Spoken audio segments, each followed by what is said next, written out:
नमस्कार दोस्तों। 1 जनवरी 2024 को भारत ने यह वर्ल्ड रिकॉर्ड बनाया एक दिन में सबसे ज़्यादा बच्चा पैदा करने का। यह नंबर था 69,944। ऐसा पहली दफ़ा था जब एक दिन में इतने अधिक संख्या में बच्चों का डिलीवरी हुआ हो। ऑन एन एवरेज इंडिया में एक दिन में 63,300 बच्चे डिलीवर होते हैं। क्या ये सारे बच्चे हेल्दी होते हैं? क्या ये सारे बच्चे स्वस्थ होते हैं, नॉर्मल होते हैं? ऐसा बिल्कुल भी नहीं है। बहुत से ऐसे डिलीवरीज होती हैं जिसमें मिसकैरेज होता है और बच्चा खराब हो जाता है। इंडिया में इसका परसेंटेज भी काफ़ी ज़्यादा है। इंडिया में पहले बच्चे के लिए मिसकैरेज का परसेंटेज है 3.6%, जबकि दूसरे बच्चे के लिए 4.6%।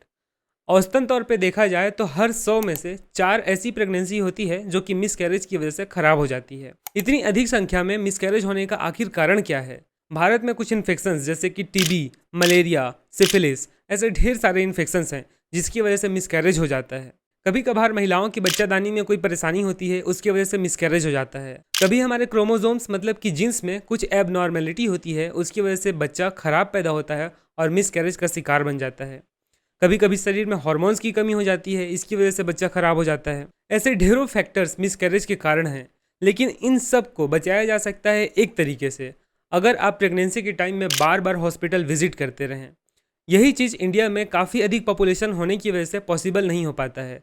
साथ ही इंडिया के रूरल एरियाज़ में लोगों को अवेयरनेस नहीं है, लोगों को ये जागरूकता नहीं है कि उन्हें कितनी बार और कब कब अस्पताल विजिट करना चाहिए प्रेगनेंसी के दौरान। नमस्कार दोस्तों, मेरा नाम है डॉक्टर देव कुमार साहू और मैं हूं एक MBBS डॉक्टर। इस चैनल पर वीडियोस बनाने का मेरा सोल पर्पज़ है कि मैं आपको हेल्थ और बीमारियों से अवेयर करा सकूं, आपको उसके बारे में जानकारी दे सकूं, ताकि आप उस जानकारी का सही इस्तेमाल करके अपने लाइफस्टाइल को अच्छा बना सकें। तो आज की इस पर्टिकुलर वीडियो में हम बात करेंगे दो चीज़ों के ऊपर।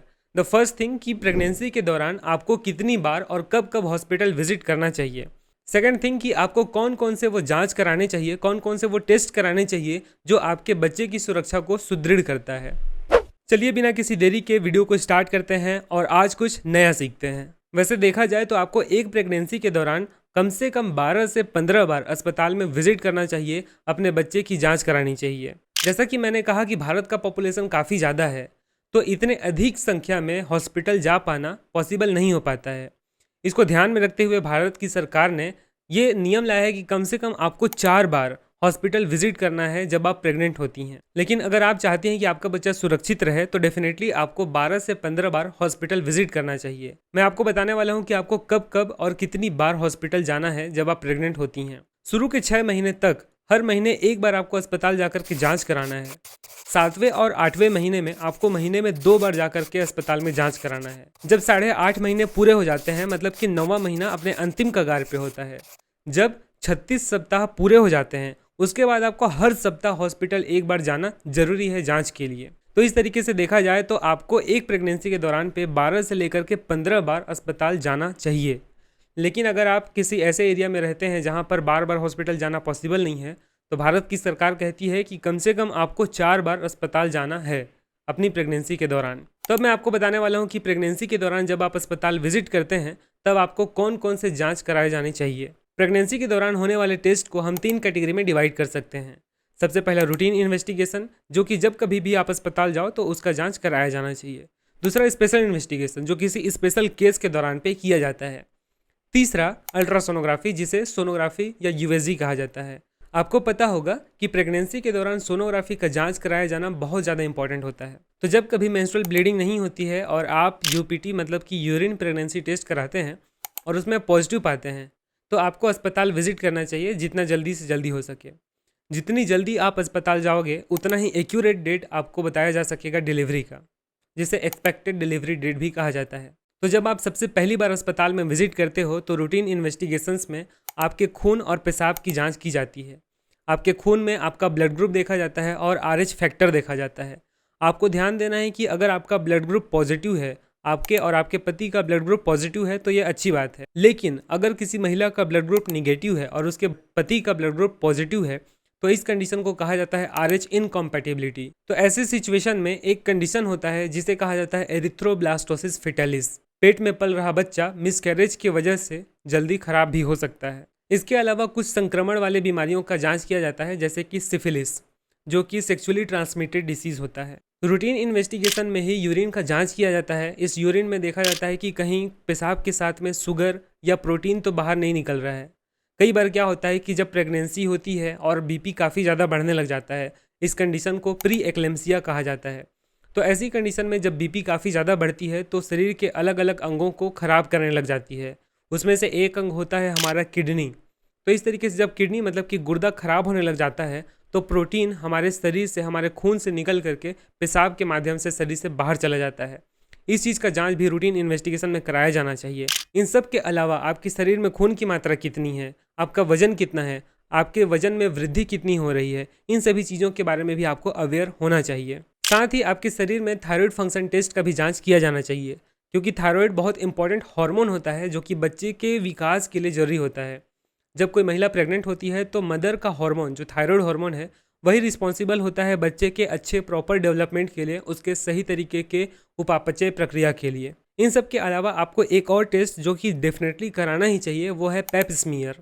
सर्वाइकल कैंसर एक बहुत इंपॉर्टेंट कॉज है जो कि मिसकैरेज भी करा सकता है और आगे जा कर के, क्योंकि ये एक कैंसरस कंडीशन है, तो अगर ये मेटास्टेसिस मतलब कि शरीर के दूसरे भागों में फैल जाएगा तो उस माता की जान को भी खतरा हो सकता है। इस वजह से प्रेगनेंसी के दौरान आपको पहली बार अस्पताल जाने के दौरान पेप स्मीयर के थ्रू सर्वाइकल साइटोलॉजी की स्टडी भी करा लेनी चाहिए। अब हम बात करते हैं स्पेशल इन्वेस्टिगेशंस के बारे में। हो सकता है कि माता किसी संक्रामक बीमारी से जूझ रही हो, जैसे कि HIV हो सकता है, सिफिलिस हो सकता है, हेपेटाइटिस हो सकता है या फिर रूबेला हो सकता है। ये सारी संक्रामक बीमारियां हैं। जब कोई माता प्रेग्नेंट होती है और अगर इन संक्रामक बीमारियों से वो पीड़ित है तो काफ़ी अधिक संभावना होती है कि ये बीमारी बच्चे को भी आ जाए। तो अगर सही समय पर इस बीमारी को हॉस्पिटल के द्वारा पकड़ लिया जाता है तो उसे बच्चे में संक्रमित होने से बचा दिया जा सकता है। इसके अलावा आपको ध्यान देना चाहिए जेनेटिक स्क्रीनिंग के ऊपर में। काफ़ी अधिक पॉपुलेशन ऐसा है जो इस चीज़ के ऊपर बिल्कुल भी ध्यान नहीं देता है। लेकिन मैंने जैसा कि आपको बताया कि इंडिया में जितने भी बच्चे बर्थ ले रहे हैं, पैदा हो रहे हैं, उनमें से 1% बच्चे ऐसे हैं जो कि बर्थ डिफेक्ट के साथ में होते हैं। हमने देखा है कि कई बच्चे ऐसे होते हैं जिनके होंठ फटे हुए होते हैं, कई बच्चे ऐसे होते हैं जिनके दिल में छेद होता है, किसी की खाने की नली, सांस की नली मिली हुई होती है, किसी में मल द्वार बना ही नहीं रहता है। तो ये सारा कंडीशन बर्थ डिफेक्ट कहलाता है। ये सारी चीज़ें हमारी क्रोमोजोम, हमारी जीन मतलब कि हमारी अनुवांशिकी का जांच करके सही तरीके से पता लगाया जा सकता है कि क्या बच्चे को वो बीमारी है।